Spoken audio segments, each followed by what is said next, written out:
Nirudie kidogo katika ile briefing ambayo nilifanya mwanzo.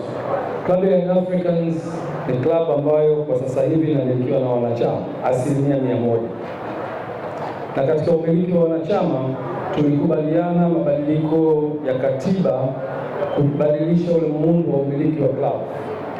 Kwa hivyo tukakubaliana kuwa na 49% za club zitaweza kuuzwa, zitabakia 51%.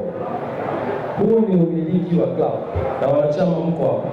Lazima mtambue club yenu mtaimiliki kwa 51% na 49% zitauzwa kwenda kwa wanachama, kwa wawekezaji. Wanachama, hiyo ni separate project, ni project haihusiani na uwanja, tofauti. Umiliki wa club na umiliki wa kiwanja ni vitu viwili tofauti. Umiliki wa club 49% ndio zitakazouzwa. Kwa hiyo wakati wote klabu ya Yanga itakuwa ni majority shareholder ikiwa na 51%. Na zoezi hilo la kwanza kuuza share bado hatujaanza. Kwa hiyo kwa sasa klabu ya Young Africans inamilikiwa 100% na wanachama wake. Sasa tunakuja kwenye huu mradi wa uwanja. Hii ni project tofauti. Kwa nini tofauti? Kinachofanyika hapa, klabu ya Young Africans inahitaji uwanja na mtu anakuja kuwekeza. Ukiwekeza kwenye uwanja hupaswi kuwa na haki ya kuimiliki klabu. Kwa hiyo tumetengeneza mfumo wa kuilinda klabu yetu. Hakutakuwa kuna penetration ya mtu kuja moja kwa moja kwenye klabu kwa sababu anamiliki mradi fulani. Kwa hiyo tukasema hii inapaswa kuwa ni special project, na project hii inatakiwa iwe na uongozi wake, iwe na umiliki wake. Kwa sababu Young Africans inataka kujenga uwanja na mwekezaji amepatikana. Tunachokifanya ni kufungua kampuni. Kwa klabu ya Young Africans kwa kushirikiana na mwekezaji wetu itafungua kampuni. Kampuni hiyo ndiyo itakayomiliki uwanja. Na katika kampuni hiyo inayomiliki uwanja ndiyo 50% ya umiliki utakwenda Young Africans, 50% utakwenda kwa mwekezaji ambaye ni GSM Group. Kwa hivyo Young Africans itabaki kwa 100% ya kwake. Hakutakuwa kuna umiliki kwenye ownership ya club, lakini kwenye mradi huu ndio tutakuwa tuna partnership na GSM. Sasa mchango ni nini? Nimekuja swali la Juma. Mchango wa Yanga ni nini na mchango wa mwekezaji ni nini? Mchango wa Yanga kwenye hii kampuni mpya itakayomiliki uwanja ni kuleta ardhi yake ambayo tunaimiliki kwa sasa hivi kama Young Africans. Kwa huo ndio utakuwa mchango wetu kwenye mradi. Na mwekezaji analeta nini? Mwekezaji ataleta fedha za kujenga uwanja. Tunapokutana na mwenye ardhi na mleta fedha, hapo ndo tunaiunda kampuni. Kwa sasa mfumo wa hii kampuni itakuwa ni kampuni mpya tutakayoformulate kuanzia sasa hivi baada ya kusaini hii MOU ya leo. Kwa hiyo mwanasheria, Jumatatu tuna expect kampuni iwe tayari. Mchakato wake wa kuisajili unatakiwa uanze. Na kampuni hiyo itakuwa na 50% za Yanga na 50% za GSM. Kampuni hiyo itakuwa na bodi. Kwa hiyo kwenye bodi pale kutakuwa kuna wawakilishi kutoka Yanga, kutakuwa kuna wawakilishi kutoka GSM. Na wenye viongozi wa bodi hiyo ndio watakaomchagua au kumwajiri CEO au general manager wa kuendesha uwanja. Kwa hiyo operation za uwanja zitakuwa chini ya bodi. Na bodi hiyo ikimwajiri CEO au general manager au meneja wa uwanja, na timu yake nzima watafanya majukumu ya kuendesha shughuli za uwanja. Kwa hiyo narudia, mchango wa Young Africans utakuwa ni ardhi, mchango wa mwekezaji utakuwa ni fedha. Lakini Young Africans itakuwa inaleta biashara. Tukumbuke Young Africans ni timu ya mpira wa miguu inayohitaji kutumia uwanja. Kwa maana hiyo sasa Young Africans italeta biashara ya utumiaji wa uwanja straight away. Na kwa sababu uwanja huo utakuwa unamilikiwa na taasisi mbili, uwanja huo utakuwa na kila sababu ya kuihudumia Yanga exclusively, lakini la pili utatoa fursa kwa watumiaji wengine wa uwanja.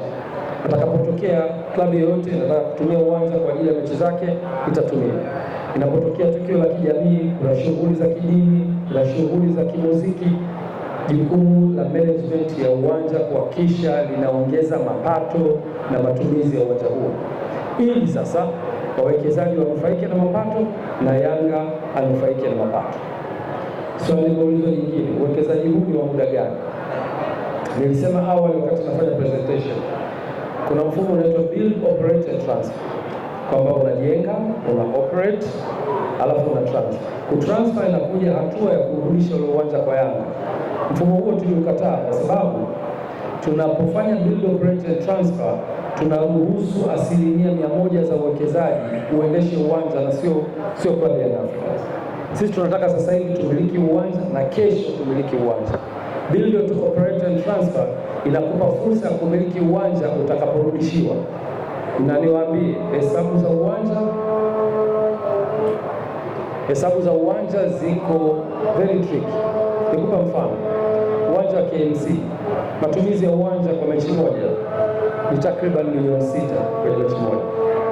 Ukisema unampa mtu ruhusa amiliki uwanja baada ya kurudisha fedha zake, haitakuwa miaka 5, 10, 20 wala 50.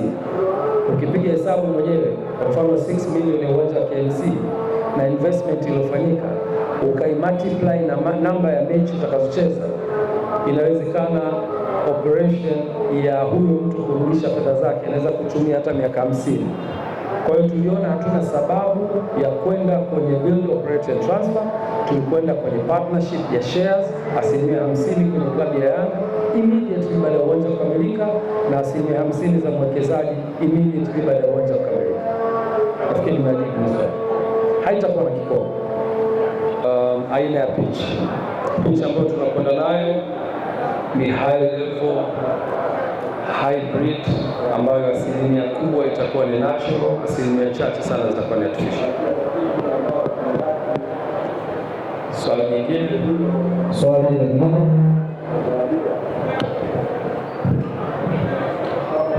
Mimi swali nzuri natokea Jila Sports. Swali langu ni maswali mawili. Swali la kwanza ni kuhusiana na jina la uwanja. Uwanja wa Yanga ulikuwa unafahamika kwa jina la Kaunda. Kampani ambayo inaenda kutengenezwa kwa maana ya Yanga na JSM, jibu ni swala la jina. Swala la kwanza. Swala la pili ni kuhusiana na ujenzi wa uwanja. Tunafahamu serikali kupitia Benki ya Dunia wanatengeneza mji wa kisasa. Imekaaje? Utaanza kutengeneza uwanja then mji utawakuta, ama utaanza mji alafu then uwanja utakuta? Asante. Napenda sana maswali yako. Swali la kwanza ni kuhusiana na nijibu swali la pili ambalo linahusiana na nani anaanza. Serikali imesha sign mkataba na mkandarasi ambao mkandarasi anaanza na mto.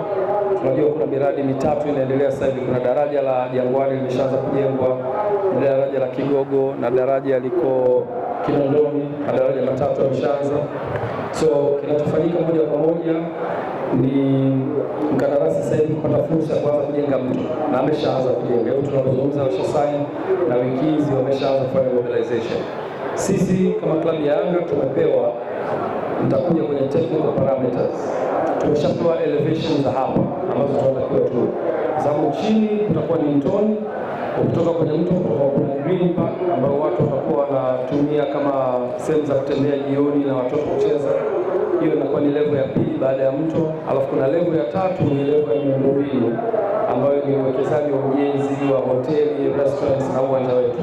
Kwa hiyo tumepewa elevation ya hapa mahali ambapo uwanja unatakiwa ukae, na hizo elevation tumeziingiza kwenye michoro kuhakikisha kwamba sehemu ambazo zinahitaji kujazwa tutazijaza kufika kwenye huo uwezo. Kwa ufupi, tunaanza sisi sambamba na mradi unavyoendelea, lakini zile dimensions tumeshapewa zinazoturuhusu sisi kuendelea. Kwa kutakuwa kuna mgongano wa kiufundi sisi tukiwa tumeanza au wao wakiwa wameanza. Kwa hiyo ilikuwa la kwanza. Umeuliza swali la pili la naming right ya uwanja. Naming right ya uwanja ni right ya 50% kwa club na right ya 50% kwa mwekezaji. Nitakupa mfano, najua wote ni wanahabari na mnafuatilia vizuri. Klabu ya Atletico Madrid ina uwanja, historia yake ya nyuma ilikuwa inamiliki uwanja unaitwa Metropolitano, na baada ya hapo wakahamia kwenye uwanja wao mpya miaka kadhaa iliyopita unaitwa Vicente Calderoni. Ni jina la kiongozi ambaye alikuwa anasimamia hiyo timu. Baadaye klabu ya Atletico Madrid ikajenga uwanja mpya, ukaitwa huo uwanja Wanda Metropolitano. Wanda Metropolitano ni mjumuiko wa majina mawili. Jina la kwanza la Wanda kwa maana investor, it's a Chinese investment ambayo ilikuja kushirikiana nao kwenye ujenzi, na wale wa China wanaitwa Wanda Investment, kwa wakachukua jina la Wanda kama sehemu ya jina la uwanja, na Metropolitano ikawa ni jina la pili la uwanja huo, likiwa linarudisha historia ya nyuma ya klabu ya Atletico Madrid kwenye uwanja wake wa kwanza wa Metropolitano. Na baadaye Atletico Madrid baada ya kumaliza mkataba wao na Wanda wakahamia kwenye kampuni ya ndege ambayo nafikiri inaitwa Riyadh Air, something like that. Kwa hiyo uwanja ukaitwa Riyadh Air Metropolitano, na mkataba ulipokwisha wa naming right wakampata mwekezaji mwingine kwenye eneo la jina, na sasa hivi hauitwi tena hayo majina mawili, unaitwa jina lingine.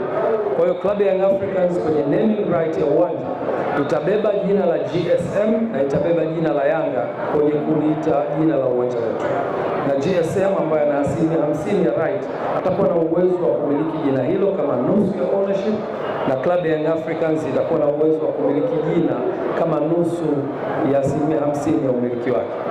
Na you never know, baada ya miaka miwili mitatu tukiamua Club Young Africans tukaondoa jina letu la Yanga tukaweka mwekezaji kwenye naming right, tunayo hiyo nafasi na standard practice inaonyesha kwa duniani. Kwa hiyo kwa ufupi, 50% ya jina itatoka kwa mwekezaji na 50% ya jina itatoka kwenye Club Young Africans. Hiyo itakuja baadaye wakati wa naming right.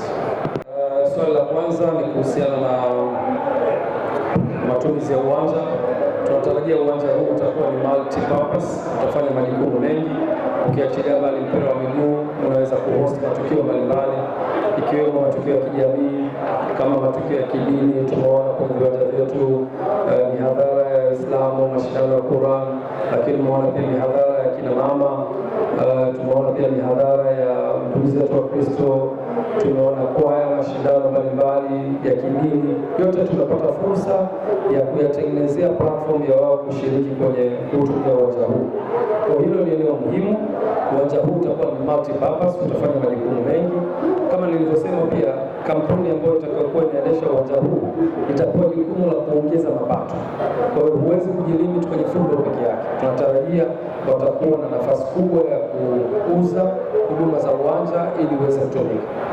Nakumbuka kwenye hilo eneo la matumizi kuna kijana wetu mmoja ambaye ni afisa habari wa Club Young Africans alitoa ahadi ya kwamba harusi yake atakuja kuoa uwanja wa Yanga utakapokamilika, na hii ni fursa pekee ya kwamba tutaruhusu shughuli za kiharusi pia kufanyika kwenye uwanja, na huenda ikawa kama atakuwa tayari anaweza kuwa ni mtumiaji wa kwanza. Sijui kama yuko tayari, I'm not sure, lakini anaweza kuwa ni mtumiaji. Kwa hiyo matumizi ya uwanja yatakuwa bila kikomo. Eneo la pili, uwanja huu utakuwa na quality ya juu sana. Kwenye maeneo ambayo tunayatazamia, tutakuwa na maeneo ya watazamaji wa kawaida, tutakuwa tuna maeneo ya watazamaji ambao ni VIP, kutakuwa kuna maeneo ya VVIP, kutakuwa kuna maeneo ya boxes. Nafikiri muda mchache ujao media unit ya klabu ya Yanga itaweza kuonyesha muonekano wa ndani wa uwanja. Utaona kutakuwa kuna boxes, yani mtu anaweza kuwa na akanunua au akalipia chumba kimoja katika uwanja kinachobeba watu 10, na chumba hicho kitakuwa kina mahitaji yote kuanzia makazi, utakuta sofa, utakuta television, utakuta counter ya vinywaji, utakuwa na choo cha kwako binafsi, lakini pia utakuwa na uwezo wa kutazama mpira ukiwa hapo ndani, na kioo kikubwa kitakachokupa fursa pia kutazama uwanja ukiwa ndani ya chumba chako. Lakini pia utakuwa na uwezo wa kutoka ukawa na special set zako hizo 10 katika kila box. Kwa hiyo it's a high level, high quality stadium. Lakini pia uwanja wetu utakuwa ni uwanja wenye presidential suite. Kwenye second floor kutakuwa kuna chumba maalum cha marais, wanaweza wakaja kutazama mpira wakiwa salama kabisa. Tumekonsider vitu vingi, kwa mfano kwa watu wa mahitaji maalum kutakuwa kuna lift zinazowapeleka watu juu, wale ambao watakuwa wanaohitaji mahitaji maalum, lakini pia other facilities ndani ya uwanja za kutoa huduma. Nje ya uwanja kutakuwa kuna shops za kuuza vifaa mbalimbali, kutakuwa kuna money services kama transfer za kibenki na ATM, kutakuwa kuna restaurant, sehemu za chakula zitakuwepo. Kwa hiyo uwanja huu umebeba vitu vingi na dhamira kubwa ni kuhakikisha una maximize matumizi yake. President, samahani kwa swali la kuingilia tu la kimkakati. Karibu. Uwanja unaanza kujengwa lini? Lakini pia utagharimu kiasi gani? Thamani yake, pengine estimation cost. Asante. Uwanja unaanza kujengwa kesho. Mwanasheria, uwanja huu utaanza kujengwa kesho. Hivi tunavyozungumza, wanatoa sauti haitoshi hapo. Hebu tumia huko. uwanja huu utaanza kujengwa kesho. Mwanasheria yuko hapa. Kinachohitajika tumesha saini leo. Kinachohitajika hapa ni kuomba vibali na kuanza kufanya kazi.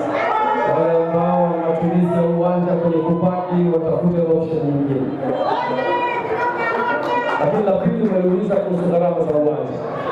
Gharama za uwanja tupo katika final stages. Tumeshapata gharama za structure, tumeshapata gharama za finishing, tupo katika hatua za mwisho za kukusanya tunasema furnitures na vitu ambavyo vinakuja kuingia kwenye uwanja. Na hii taarifa tutakuja kuitoa rasmi uwanja huu utagharimu shilingi ngapi wakati tunasema makubaliano ya ujenzi wa uwanja na contract. Kwa hiyo yeche nyuma, tutakapofika wakati tutataja sasa gharama za ujenzi wa uwanja. Ziko tayari. Estimated costs zinabeba vitu vitatu. Labda nikueleze kiufupi. Kuna construction cost ambayo tutaieleza tunaposaini mkataba na mkandarasi kwa ujenzi, kwa foundation mpaka jengo linapokamilika. Those are construction costs. Alafu kuna equipment and furniture ambazo hizo zinakuja, zote ni gharama za mradi. Kwa hiyo tutakapokuwa tunakwenda kwenye kila hatua, tutakuwa tunaelezea ujenzi, mkandarasi siku tunasaini, wakati anakuja kuingia site tutaeleza gharama za ujenzi. Tutakapofika kwenye commissioning tutaeleza. Kwa hiyo hizi ni stages for stages katika kila hatua ambayo tunaenda nayo. Uwanja huu kama nilivyosema ni uwanja wa kisasa. Hakuna mtu atakayekuja pale bila kuwa na siti yake. So utakaa kwenye siti yako, floor yako, row yako, kiti namba kulingana na malipo yako uliyofanya. Kwa hiyo na niwaambie wanachama, kuna watu watanunua viti vyao. Najua kuna ndugu yangu hali hapa, yuko hapa, na wanachama wengine, unao uwezo wa kununua siti yako kwa msimu mzima.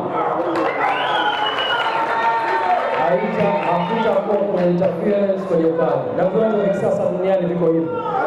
Unanunua seasonal ticket inayokuruhusu kukaa kwenye kiti chako msimu mzima. Kwa hiyo uwanja wetu utakuwa na facility itakayoruhusu mtu kumiliki either ticket ya msimu au atakapokuwa kununua kwa maana ya walk-in customer atakuwa na uwezo wa kupata siti yake na sio kukaa round kama viwanja vingine. Hilo la kwanza. Lakini la pili, tutatoa pia fursa kwa taasisi mbalimbali. Katika hizo boxes ambazo mmeziona kwenye mitandao, kampuni inaweza kulipia box mwaka mzima, season nzima, au familia ikanunua season nzima. Katika hiyo box kuna viti 10, maana yake mtakuwa na nafasi ya kuleta watu 10 kwenye kila mechi. Na inawezekana ikawa ni taasisi ya kibenki, inawezekana ikawa mwananchi, mkanunua box moja na mkalipia mwaka mzima. Mkawa mnakuja wenyewe na watendaji wenu, partners wenu wa kibiashara wanapata tiketi wao. Kwa hiyo kwenye upande wa seating itakuwa proper seat kulingana na tiketi uliyolipia. Swali lako la pili lilikuwa ni kuhusu other facilities. Ardhi ambayo tunayo inaweza kubeba kiwanja kimoja. Tukumbuke tuna urefu wa mita 250 kwa upana wa mita 150. Kwa hiyo inaleta square mita 37,500. Kwa hiyo tunajenga stadium peke yake. Hakutakuwa kuna annex. Na hii inasababishwa pia na ardhi ambayo tunayo. Nafikiri nimejibu swali lako.